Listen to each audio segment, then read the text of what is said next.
यही एक रीढ़ है, बैकबोन है, जिसके द्वारा कि हम आप सफल हो पाते हैं।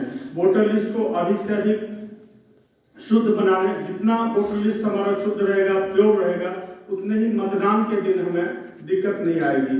बच्चियां भी बैठी हैं, मैं एक सामाजिक उदाहरण भी देता हूं कि मतदान का क्या महत्व है। जिस तरह से दान शब्द पुराणों में कहा गया है कि दान पात्र को दिया जाए, दान देने की आपको शक्ति मिली है, तो आप देखिए कि भारत उन देशों में है जहां एक साथ ही आजादी के बाद एक ही साथ, इंग्लैंड में भी बहुत बाद में 1922 में संभवतः महिलाओं को अधिकार मिला था, और भारत में एक ही साथ प्यून से लेकर प्रेसिडेंट तक और स्त्री पुरुष सबको एक साथ मत का अधिकार मिला। तो ऐसे हमारे स्वस्थ और गौरवान्वित करने वाले लोकतंत्र में, और आज जितनी पढ़ी लिखी है, मेरी पोस्टिंग का ज्यादा हिस्सा एनसीआर में रहा है, और मुझे कहते हुए ये अफसोस हो रहा है कि वहाँ विधानसभा चुनाव में और लोकसभा चुनाव में लोग अवकाश का दिन मांगते हैं। मैं जानबूझ के खरी खरी बातें कह रहा हूँ कि कोई औपचारिक भाषण नहीं, वास्तव में आप कर सकते हैं, आप में क्षमता है कि आप समाज को भी बदल सकते हैं। इसलिए मैं व्यक्तिगत उदाहरण से बता रहा हूँ आपको कि लोग छुट्टी का दिन मनाते हैं, सिर्फ वोटर इसलिए बनते हैं कि कहीं पासपोर्ट, वीजा या विदेश जाने का मौका मिले तो उसमें उसके आधार पे उनका वेरिफिकेशन हो सके, सुविधा हो सके। वो सोचते हैं कि भाई हम तो अपने पैर पे खड़े हैं। नहीं, जिस तरह से आप कन्यादान करते हैं, अब आ जाइए सामाजिक उदाहरण पे, कन्यादान करते हैं ना, तो बड़े विवेकपूर्ण ढंग से पिता करता है, कन्या का पिता, कि हम कन्या किसके हाथ में दे रहे हैं। आप ध्यानपूर्वक सोचिए कि कैसे एसडीएम कन्यादान और मतदान को जोड़ रहा है। इसी प्रकार से मेरी अपील है आपसे कि आप जब मतदान करें तो बिल्कुल सोच समझ के उसी तरह से करें जैसे कन्या का पिता अपनी कन्या का हाथ कहीं पे रखने के पहले तमाम पहलुओं से सोचता है। तो आपको भी सोचना होगा कि यह कैंडिडेट कैसा है, यह राजनीतिक दल कैसा है, और वो आपकी इच्छा है बिना किसी बहकावे में, बिना किसी धर्म, जाति या अन्य भी किसी प्रकार के प्रलोभन में, प्रेशर में आए बिना आप स्वतंत्र और निर्भीक होकर अपना वोट करें। तभी इस तरह के आयोजनों की महत्ता होगी, सार्थकता होगी। समय का अभाव है, इसलिए चूंकि इंजीनियरिंग कॉलेज के बीच आए हैं, स्टूडेंट्स के बीच आए हैं।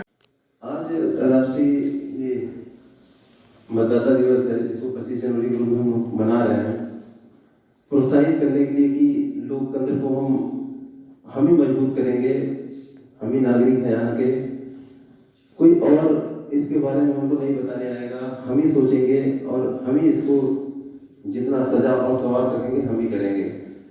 तो लोकतंत्र के बारे में एक बात आपको बतानी है, एक ऐसा इकोसिस्टम है ये कि जिसमें लगभग संपूर्ण व्यक्तियों कि जो उसके व्यक्तित्व के अंदर जो चीजें होती हैं एक निखारने का एक अवसर प्रदान करता है, और सारी तमाम तरह की शासन प्रणालियां लोकतंत्र के पहले इस विश्व भर में रही हैं।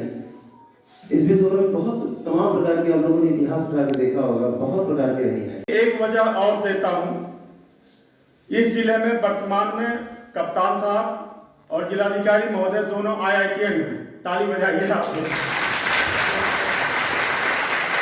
कल मैं आपके यहाँ आया था तो प्लेग्राउंड की बात आई। प्लेग्राउंड कहीं भी हो, गांव में हो, शहर में हो, मैं इसका बड़ा समर्थक रहा हूँ। कारण कि हम लोग आम तौर पे बोल देते हैं कि अरे बच्चे तो मोबाइल में लगे रहते हैं।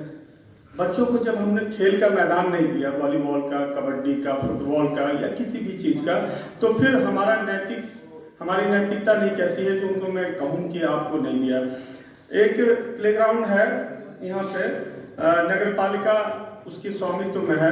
अभी हम नगर पालिका में बात करेंगे और बात करने के बाद में कुछ ऐसा करेंगे कि स्वामित्व नगर पालिका का रहे और प्रबंधन और उसका उपयोग राजकीय इंजीनियरिंग कॉलेज के द्वारा, इनके बच्चों के द्वारा किया जाएगा। ऐसी मैं एक पूरी ईमानदार कोशिश करूंगा, कोई घोषणा नहीं, कोई संकल्प नहीं, लेकिन ईमानदार कोशिश करूंगा।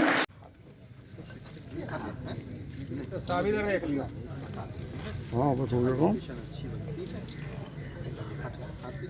हाथ लगा और ठीक है इस डॉक्टर नहीं चल हम मिट्टी डाल। अरे वो लाओ कहाँ सर जरा ऊपर, सर नजर ऊपर। हाँ ये हुई ना बात। मैडम क्या कर रहे हो? पुलिस से नजर मीडिया ही मिला सकती है भाई, बाकी किसी की हिम्मत नहीं है।